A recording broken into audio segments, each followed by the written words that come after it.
है ना। परंपरा का मतलब क्या है कि किसी कालखंड में कोई चीज चल रही थी और पहले से चल रही थी। परंपरा मतलब पहले से, आपसे 2 पीढ़ी पहले हो सकती है, 10 पीढ़ी पहले हो सकती है। और आज आप, क्योंकि आपके पूर्वज करते रहे इसलिए हम उस कार्य को कर रहे हैं और उसका निर्वाह करना भी चाहिए। परंपराओं का निर्वाह जो है वो होना भी चाहिए। बहुत सारा धर्म जो है, धर्म का मतलब जो ठीक कार्य है, वो परंपरा के कारण भी बचे रह पाए, है ना। परंपरा के कारण भी बहुत सारी चीजें बची रह गई हैं, लेकिन कुछ परंपराएं गलत जो है उनको हमको तोड़ देना चाहिए। जैसे मैं इसका उदाहरण देता हूँ। जैसे आपके घर में अभी हम अपनी बेटियों को जब विदा करते हैं तो डबल बेड देते हैं, है ना। डबल बेड और बहुत सारा दहेज का सामान देते हैं। अब कोई ये नहीं कहता जी हमारे 4 पीढ़ी पहले तो हमारे यहाँ से खाट जाती थी जी, तो हम खाट बना करके देंगे। हम तो जो है ना, हम ये नहीं देंगे, डबल बेड नहीं देंगे। या 4 पीढ़ी पहले जी हमारे घर से ये चीज नहीं जाती थी, कोई चीज आज आधुनिक कोई चीज हो, जैसे लैपटॉप ही मान लो, कोई अपनी बेटी को चाहे कि भाई मैं साथ में देना चाहूंगा, तो अब वो लैपटॉप जो है, तो कोई कहने लगे जी 5 पीढ़ी पहले तो नहीं चलता था, हमारे तो परंपरा नहीं है। तो परंपरा के ना होते हुए भी आप लैपटॉप जो है वो अपनी बेटियों को दे देते हो, है ना। अब कोई कहने लगे जी हमारे यहाँ तो बेटियों को पढ़ाने की परंपरा नहीं। कोई हो सकता है ऐसा परिवार हो, कोई आदिवासी परिवार से और अब शहर में आकर के बस गए, मान लो उनके पूर्वज जो है वो आदिवासी है। या मैं मूसहर नाम से जो प्रजाति है उसका कई बार वर्णन करता हूँ। मूसहर बिहार में रहने वाले कुछ लोग हैं जिनको मूसहर कहते हैं। उनका मुख्य जो आजीविका का साधन जो था वो चूहों को मार करके खाना था। अब मान लो, अब वो आ गए यहाँ पर शहर में आकर के रहने लगे, उनके बच्चे मान लो पढ़ लिख गए, तो वो ये थोड़ी है कि हमारी परंपरा है जी हम चूहों को मार के खाते हैं, तो वो शहर के अंदर चूहे पकड़ के और उनको मारेंगे और उनको खाएंगे। तो मेरा ये जो कहने का अभिप्राय है कि परंपरा सारी की सारी ऐसा नहीं है कि उनको मान लेना चाहिए, और सारी परंपराओं को पुराना कह करके नकार नहीं देना चाहिए। कुछ चीजें ऐसी हैं जो पुरानी भी वैसी ही थी, आज भी वैसी ही जरूरत है।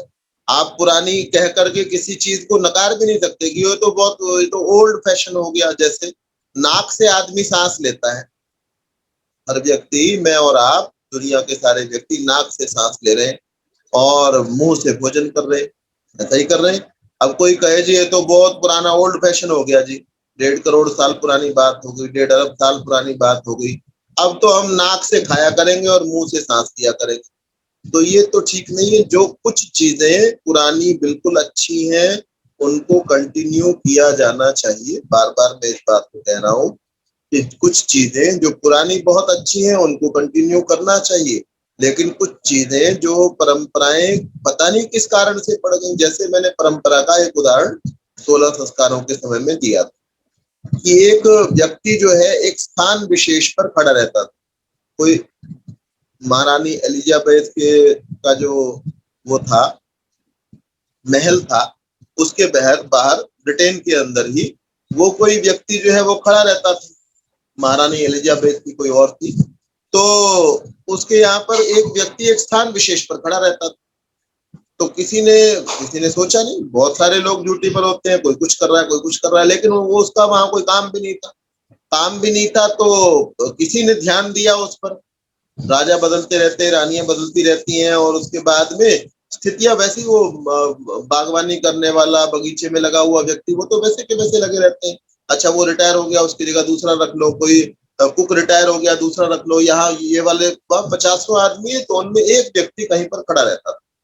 तो उसको देखा, ध्यान दिया, जो अधिकारी था या जो भी महारानी थी उसने ध्यान दिया, भाई ये व्यक्ति यहाँ क्यों खड़ा हुआ है, वो कोई काम नहीं दिया हुआ, यहाँ कोई दरवाजा नहीं है दरवाजा खोलने बंद करने के लिए खड़ा हो, तो ये खड़ा क्यों हुआ है यहाँ। तो उसका पता करने का प्रयास किया, तो ये कब लगाया गया था, इससे पहले कौन लगा हुआ था, तो कहीं ना कहीं एंट्री भी होती होगी, कहीं लिखा भी जाता होगा। तो पता चला कि 4 पीढ़ियों पहले यहाँ पर कोई एक फूल था बहुत सुंदर, है ना, एक पौधा था, और पौधा था और एक उसके ऊपर बहुत सुंदर फूल लगा हुआ था। और वो फूल जो है उसकी सुरक्षा के लिए यहाँ पर एक कर्मी लगाया गया था कि वो फूल खराब ना हो, उसकी सुरक्षा जिससे होती रहे, तो इस कारण से उसको यहाँ पर व्यक्ति को खड़ा किया गया था। तो ये सुंदर फूल है, बहुत अच्छा फूल है, ये सुरक्षित रहना चाहिए, इसकी जिम्मेदारी जो है वो तुम्हारी, किसी भी तरीके से इसकी कोई परेशानी जो है वो ना आए। अब आप देखें, परंपरा के नाम पर वो चल रहा था। उस समय तो ठीक था कि आपने उस फूल की रक्षा के लिए, कोई फूल पसंद था, मालिक को पसंद है, तो उसकी रक्षा के लिए आपने एक व्यक्ति को नियुक्त कर दिया, भाई ये फूल बहुत अच्छा है, मुझे बहुत पसंद है, तो आप इसकी रक्षा करो, किसी को नियुक्त करना ठीक था। लेकिन परंपरा के चलते चलते अगर वो चलता रहता तो उसकी आज की डेट में तो कोई उपयोगिता नहीं थी। जब फूल ही नहीं रहा, वो पौधा वहां पर नहीं रहा, फिर उसकी क्या उपयोगिता है। ऐसे बहुत सारी चीजें परंपराओं के नाम पर जो है वो चलती है। एक जगह पर एक मेला लगता है, मुझे पूरा पूरा उसका विश्लेषण ध्यान नहीं, तो मेला लगता है और मेले के बाहर कभी ऐसा हुआ, प्राचीन समय में ऐसा हुआ कि एक किसान जो है वो अपने गधे को लेकर के आया हुआ, किसान एक गधे को लेकर के आया हुआ था और मेले के बाहर खड़ा हुआ था, है ना। धोने के लिए गधा जो है बहुत समय से प्रसिद्ध है, तो वो मेले के बाहर खड़ा हुआ था और अंदर से महिलाएं पूजा करके और सामान लेकर के, प्रसाद, कोई पूड़ी, हलवा, खीर इत्यादि लेकर के आ रही। तो एक महिला बाहर निकली, उसके पैर में कोई ठोकर लग गई, ठोकर लग गई, तो ठोकर लगने से बाई चांस वो महिला गधे के पास में जा गिरी और उसके हाथ में जो खीर पूड़ी इत्यादि था वो वहां जाकर के गिर गया और गधे ने वो खा लिया। अच्छा, अब जो दूसरी महिला आई, अंदर पूजा करके आ रही थी, अब उनके अंदर क्या है, भक्ति भाव है ना। भक्ति भाव मतलब उनके अंदर आदर करने का भाव है। अब उसने ये सोचा कि भाई ये इसका हिस्सा है पूजा का, कि बाहर ये गधा जो है स्पेशली खड़ा किया गया है। वो हुआ तो अकस्मात था कि वो गधा किसान के साथ में आया हुआ था और महिला आई थी, पहले वाली महिला जो है वो आई और उसको ठोकर लग गई और वो गिर गई और उसका खीर पूरी वगैरह गिर गया उसके पास में, गधे के पास, और उसने उसको खाया। अब दूसरी महिला पीछे से आ रही थी, वो उतनी समझदार नहीं थी। अच्छा, इसमें क्या चलता है, भेड़ चाल चलती है। तो उसने सोचा कि ये जो किया जा रहा है ये भी इस पूजा का हिस्सा है, इस मेले की पूजा का हिस्सा है। तो मेले की पूजा का हिस्सा है तो उसके पास में भी खीर पूड़ी थी, तो उसने वो खीर पूड़ी, पहले वाले की तो गलती से गिरी थी, दूसरे वाले ने खीर पूड़ी जो है वो डाल दी, ये समझ करके ये पूजा का हिस्सा है। और उसके बाद तीसरी महिला, चौथी महिला, कुछ ने डाली कुछ ने नहीं डाली। उसके बाद अनेक वर्षों तक ये परंपरा चलती रही। ये किसान अपना गधा लेकर के वहां आता था और पूजा करने वाले सारे के सारे लोग, सब महिलाएं आकर के वहां पर गधे को के पास में सामान डालती थी और वहां खिला करके उसके बाद में उसकी पूजा को पूरा माना जाता है।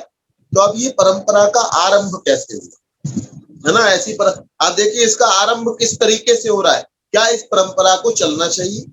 तो परंपरा बुरी नहीं है, परंपरा से अगर कोई चीज चलती आ रही है उसको करना भी चाहिए, लेकिन अगर वो उपयोगी नहीं है, ठीक नहीं है, तो क्यों करना। मैंने जो प्रश्न आपके सामने कल रखा था कि मुस्लिम महिला गर्भवती है और वो उस समय में आराम नहीं करती है, उसके हाथ में कैंची भी होती है, चाकू भी होता है, ये होता है या नहीं होता। विशेष रूप से आपने चाकू उस समय रखना नहीं, विशेष रूप से आपने कैंची नहीं रखनी है, विशेष रूप से आपने खड़ा नहीं होना। किसी को आराम करने की उस समय बहुत आवश्यकता हो, उस समय में जन्म हो रहा होता होगा बहुत सारे लोगों का। मान लीजिए किसी को, आपने चंद्र ग्रहण के समय में आपने कहा कि आपको लेटे रहना है। अब किसी को, किसी महिला को ये वास्तविकता है, क्योंकि हर समय में प्रसव हो रहे हैं, प्रसव पीड़ा चंद्र ग्रहण के ठीक पहले आरंभ हो गई, क्या आप उसको हॉस्पिटल नहीं लेकर के जाओगे, उसको उठा करके ले जाना पड़े। क्या आप ये कहेंगे जी चंद्र ग्रहण में तो महिला को लेटे रहना चाहिए, अब लेटे रहने दो इसको। हम ऐसा नहीं करेंगे, हमारी बुद्धि ये कहेगी कि उनको बहुत पीड़ा हो रही है, डॉक्टर के पास जाना है। अगर वो, और मान लीजिए उस महिला को कोई उठा करके भी ले जाने वाला ना हो, स्वयं अकेली ही, तो क्या वो खुद चल करके डॉक्टर के पास नहीं जाएगी, चल सकती हो, और उसको वेदना है, उसको परेशानी है, क्या उसको चल करके जाना चाहिए, नहीं जाना चाहिए। तब हम बुद्धि का प्रयोग करें। और मैंने जो उदाहरण दिया कि मुस्लिम जो महिलाएं हैं वो इस चीज को फॉलो नहीं कर रही हैं, इसको नहीं मान रही हैं, वो इसलिए दिया कि उसके बावजूद उनके बच्चे हो रहे हैं। या तो आप ये कहें कि उस समय जो जो महिलाएं घूमती रही उन सबके साथ ये दुर्घटना घटी, तो ये सबके साथ, एक आधे के साथ नहीं, एक आधे के साथ तो हमेशा ही घटित होती है। एक आधे को तो हमेशा ही समस्या होती है, किसी कोई भी समय हो, चंद्र ग्रहण का समय हो या नहीं हो। तो परंपरा के नाम पर गलत चीजों को नहीं करना चाहिए। हमको बुद्धि पूर्वक विचार करके मनुष्य को मनुष्य किस लिए कहा जाता है, हम सबका नाम मनुष्य है। और मनुष्य जो है, एक बंदर को पूरा बंदर बनने के लिए केवल इतना अनिवार्य होता है कि वो बंदर माता पिता से जन्म ले, खाए पिए और बड़ा हो जाता है, तो उसको हम क्या कहते हैं जी, बंदर है ये, है ना। एक गधे को गधा बनने के लिए ये अनिवार्य है कि गधे माता पिता से जन्म ले और खाए पिए बड़ा हो जाए, तो हम कहेंगे जी पूरा गधा है। हम ये नहीं कहते ये अधूरा गधा उसको नहीं कहा जाता, है ना। हृष्ट पुष्ट हो गया तो कहते जी गधा है पूरा, कुछ कुछ कमी नहीं है। लेकिन मनुष्य को मनुष्य जो है वो इसलिए नहीं कहा जाता कि उसने मनुष्य माता पिता से जन्म लिया है। मनुष्य को मनुष्य की परिभाषा की गई है। मनुष्य कौन है, मत्वा कर्माणि सिद्ध्यति इति मनुष्य, कि जो विचार, ये परिभाषा मेरी की हुई नहीं है, किसी सामान्य पोंगा पंडित की हुई नहीं है। एक यास्क नाम के बहुत बड़े विद्वान हुए जिन्होंने वेद की व्याख्या का ग्रंथ निघंटु निरुक्त लिखा हुआ है ना। निघंटु के अंदर शब्द है, निरुक्त में व्याख्याएं हैं। तो शब्दों की, वेद के शब्दों की व्याख्या है, उसमें वो कहते हैं कि मनुष्य शब्द किसको मनुष्य कहा जाना चाहिए। उसमें बहुत सारे शब्दों के बारे में लिखा हुआ है। समुद्र किसको कहा जाता है, मनुष्य किसको कहा जाता है, और आर्य किसको कहा जाता है, जितनी पृथ्वी कौन होती है, पृथ्वी को पृथ्वी क्यों कहा जाता है। तो सारे शब्दों का उन्होंने लिखा हुआ है कि किसको मनुष्य कहा जाना चाहिए। उसमें ऐसा नहीं है कि भाई जो मनुष्य जैसी आंख नाक कान ऐसे ऐसे फिट हुए हो जिसके वो मनुष्य हो गया। क्या लिखा हुआ है, मत्वा कर्माणि सिद्ध्यति इति मनुष्य, जो विचार पूर्वक कार्यों को करे वह मनुष्य कहलाता है। किसी समय में किसी क्रिया की उपयोगिता रही होगी, हो सकता है जिस समय वो परंपरा चली, जैसे मैंने आपको कहा कि फूल की सुरक्षा के लिए व्यक्ति को रखा गया, उस समय में उस व्यक्ति को रखे जाने का कुछ ना कुछ महत्व था। लेकिन 4 पीढ़ियों के बाद में, फूल के नष्ट हो जाने के बाद में, पौधे के समाप्त हो जाने के बाद में उसका महत्व नहीं रह गया। ऐसे ही जो मनुष्य है उसका अभिप्राय है मत्वा कर्माणि सिद्ध्यति इति मनुष्य, जो विचार पूर्वक कार्यों को करे वो क्या कहलाता है, मनुष्य कहलाता है। तो आपने विचार करना है कि ये काम करना लाभकारी है या हानिकारक है। दूसरी बात, मैं कल जो चर्चा कर रहा था कि लोग मांगने वाले उस समय में आते हैं, और मांगने वाले जो आते हैं वो कहते हैं जी ग्रहण ग्रहण का दान करो, पुण्य करो, ग्रहण का दान करो, पुण्य करो। अब ये ग्रहण का दान और पुण्य जो कह रहे हैं, ग्रहण के अलावा भी हम अगर दान करते हैं, गरीब व्यक्ति को, भूखे को भोजन खिलाते हैं, अज्ञानी को ज्ञान देते हैं, जो निर्बल है उसको बलशाली बनाने का प्रयास करते हैं, जिसके पास किसी चीज का अभाव है और वो उसका पात्र है ना, पात्र भी है, उसको हर समय देना चाहिए, है ना। हर समय जैसे और क्या किया जाता है कि दुर्गा का जो है ना वो कोई क्या होता है, नवरात्र होते हैं।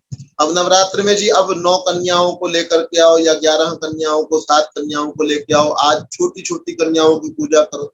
और बात क्या है कि आप कन्याओं की पूजा करें, उनका आदर करें, उसमें कोई बुराई नहीं है। कन्याओं की, कई लोग छोटे बच्चों को भी ले आते हैं कि भाई इनमें तो कोई अंतर नहीं है, तो लड़कों को भी लेकर के आ जाते, भाई वो तो कन्या जैसे छोटी पवित्र होती है, ऐसे छोटा लड़का जो है वो भी पवित्र ही है, उसमें क्या कमी है, तो लड़कों छोटे बच्चों को भी बिठा लेते। तो छोटे बच्चों का, छोटी बच्चियों का, उनको भोजन कराना, उनको कुछ पैसे देना, ये तो हर समय में होना चाहिए। आप एक रात्रि में क्यों कर रहे हैं, एक दिन में क्यों कर रहे हैं, उसको कहते हैं ये 9 रात्रियां हैं, अब इसके अंदर हमको करना है। मैं ये कह रहा हूं कि हमको परंपरा का निर्वाह करें। हमारी परंपरा है कि हम महिलाओं को, हम पुरुषों को आदर करें, तो सबका ही आदर करो ना। अच्छे पुरुषों का हर समय आदर होना चाहिए, अच्छी महिलाओं का हर समय आदर होना चाहिए। आप उसको एक दिन में नियंत्रित क्यों करते हो, सीमित क्यों करते हो उसको एक दिन में। तो परंपराओं का निर्वाह हमको करना चाहिए, अच्छी परंपराओं का निर्वाह निश्चित रूप से करना चाहिए, निर्वाह करना चाहिए, अर्थात उनको हमको कंटिन्यू करना चाहिए, उनको लगातार बनाए रखना चाहिए अपने परिवारों के अंदर, अपने जीवन के अंदर। लेकिन अगर कोई परंपरा दूषित परंपरा है, उसको तत्क्षण छोड़ देना चाहिए, विचार पूर्वक करना चाहिए। तो उदाहरण दिया था, अब जैसे आपने गायों का उदाहरण दिया, तो गाय को काटना अवैज्ञानिक है ना, बुद्धि संगत नहीं है ये। वेद सम्मत नहीं है ये। वेद में लिखा हुआ है गाम मां हिंसी पशु मां हिंसी, लेकिन वेद में वेद मेरे और आपके ही नहीं, कोई कहे जी हिंदू, कहे जी हिंदू, हमारे धर्म ग्रंथ वेद है। सारे संसार के जो मनुष्य हैं उनके लिए व्यवस्थाएं वेद में दी हुई हैं। उसमें कहीं नहीं लिखा हुआ कि ये हिंदू लोग इन पर चलें और मुसलमान लोग न चलें। जब वेद लिखे गए तब कोई था ही नहीं, हिंदू मुसलमान सिख ईसाई था ही नहीं, तो मनुष्य मात्र के लिए है। तो मनुष्य मात्र को वहां पर आदेश दिया गया कि गाम मां हिंसी ही पशु मां हिंसी, गाय को मत मारो। और तम त्वा शीशे न विद्यामो यथा नोसो अबीरहा, जो हमारी गायों को मारता है हम उसको गोली से मार देते हैं, ये लिखा हुआ है। तो समझने की बात क्या है, ये जो गायों को काटने का काम है कोई भी कर रहा हो, मुसलमान कर रहा हो, ईसाई कर रहा हो, और हिंदू भी करते हैं। हिंदू गोमांस खाने वाले हुए, मैं बिना नाम लिए कहता हूँ, हमारे एक प्रधानमंत्री हुए, बहुत यश है उनका, बहुत लोग उनका गुणगान करते हैं, और वो गोमांस खाने वाले। तो हिंदू गोमांस खाने वाले हैं, और मुस्लिमों में गायों के रक्षक हैं।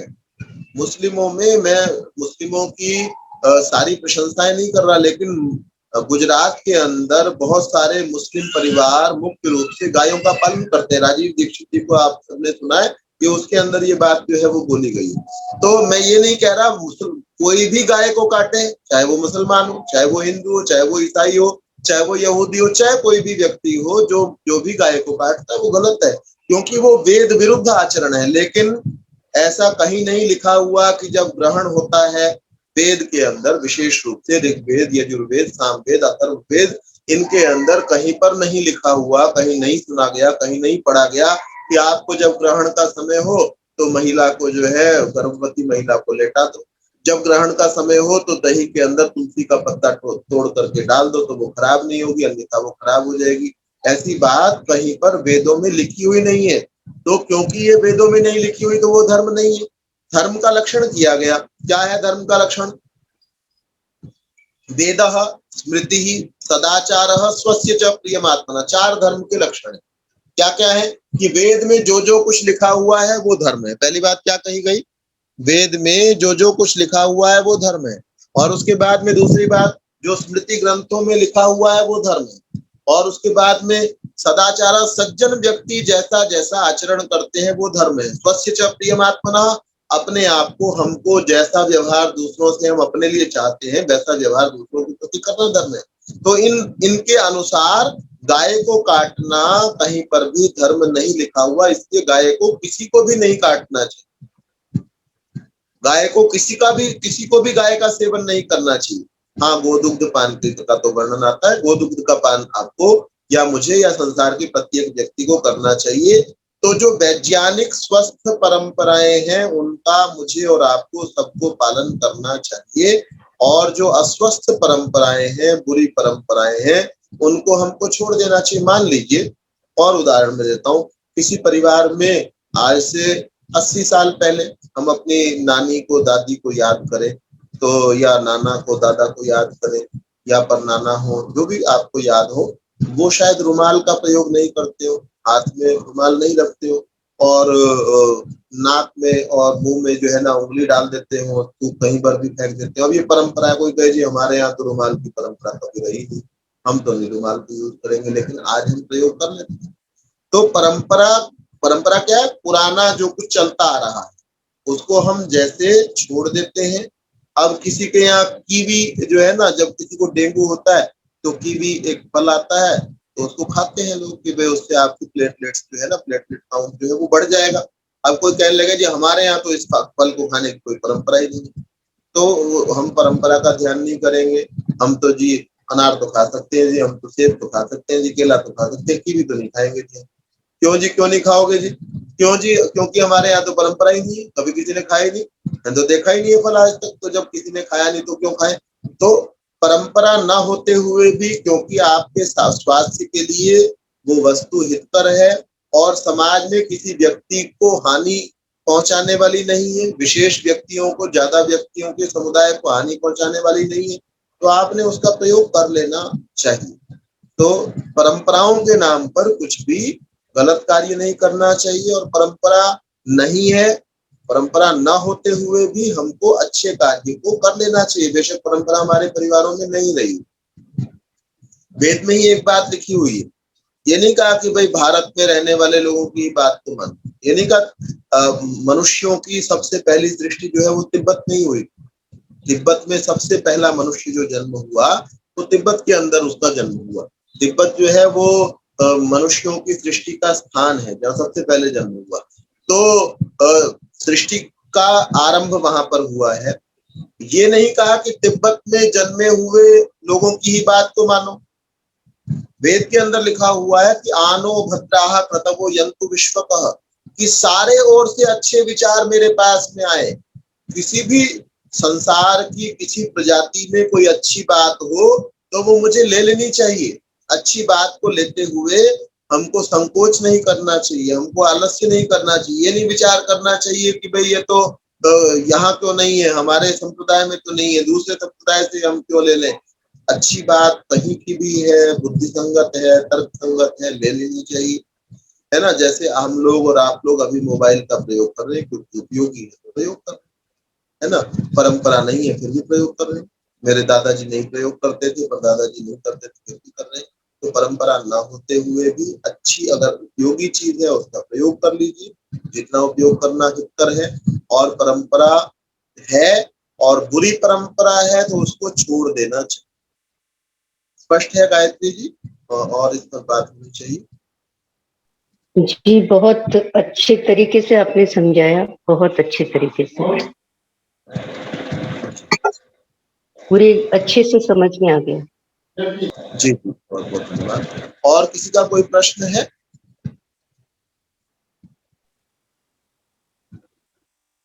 ठीक है, शांति पाठ कर लेते हैं और उसके बाद कोई बात करना चाहिए।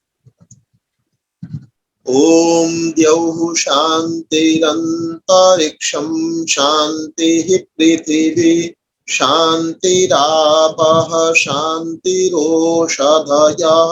शान्तिः वनस्पतयः शान्तिर्विश्वे देवाः शान्तिर्ब्रह्म शान्तिः सर्वं शान्ति शान्तिरेव शान्तिः सा मा शान्तिरेधि।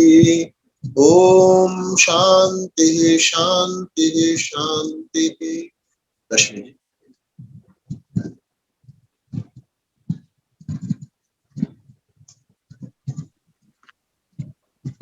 जी, किसी और के प्रश्न हो तो? नहीं, रेखा जी हैं तो वो एक प्रसंग बताना चाहती हैं, बताना चाहें तो बता सकती हैं कि उनके कल काम वाली ने कैसे जो है बताया और उन्हें लगा कि ये परंपरा बन जाती यदि हम ऐसा मानने लग जाएं। रेखा जी, रेखा रानी जी। हाँ जी, हाँ, बताने जी वो बस छोटी सी घटना थी वही कि मैं उसको बोली थी कि थोड़ा काम करने के लिए, डब्बे वब्बे साफ करने के लिए, तो वो बोली आज ग्रहण है, आज डब्बे साफ नहीं करूंगी। तो मुझे वही सोच के आया कि कल यही परंपरा बन जाएगी, लोग बाग सोचेंगे कि भाई ऐसे काम कर रहे हैं, नहीं करना है ग्रहण में, डब्बे वब्बे साफ नहीं करने।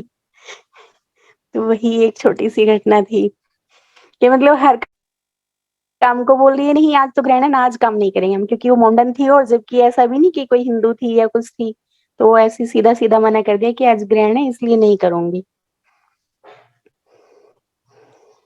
तो जी रेखा जी की हाँ एक इसी आपने तरीके से उनको जो है कहा फिर करने के लिए, डब्बे साफ करने के लिए? आपने कहा कोई बात नहीं, रहने दो। नहीं आचार्य जी, मैंने कहा था मुझे जरूरी है, बोली नहीं आज ग्रहण पड़ रहा है, आज तो रहने दो, मैं डब्बे साफ अच्छा, नहीं करूंगी, कल कर दूंगी आपके आके डब्बे, ऐसे अब बोली। इस बात पर ये विचार कर सकते हैं। देखिए, हो सकता है किसी ने काम से बचने के लिए ये बात कही हो, बेशक ऐसी परंपरा भी ना हो, है ना। केवल उसने काम जी से बचने के लिए कह दिया हो। जिसने पहली बार कहा हो या इसने नहीं कहा, तो जिसने पहली बार कहा हो सकता है उसने काम चोरी के लिए कह दिया हो। चलो आज ये कहते हैं, इन लोगों को समझ तो है नहीं कि आज तो देखो ग्रहण हो रहा है तो इसलिए काम नहीं करते आज। तो हो सकता है इसलिए आरंभ हुआ हो, किसी नासमझ व्यक्ति ने ऐसे ही चलाया हो। जी आचार्य जी, वही मैं कल भी बोल रही थी कि कभी 96 में ग्रहण पड़ा था जो बिल्कुल अंधेरा हो गया था तब, और मैं यही बताया कि मैं प्रेग्नेंट थी उस टाइम, मेरी बेटी का तो ऐसी कोई घटना नहीं है कि मेरी बेटी में ऐसी कोई दिक्कत हुई हो। और मैंने सभी काम किया क्योंकि वो ड्यूटी जा रही थी, खाना भी बनाया, सब कुछ किया। तो ऐसा कोई नहीं है कि किसी इस तरह का कोई फर्क पड़ता है इन चीजों से, मुझे तो नहीं लगता कम से कम। हाँ नहीं, बिल्कुल बिल्कुल ठीक, आपको बिल्कुल ठीक जानकारी है, इसका कोई असर इस प्रकार का नहीं होता।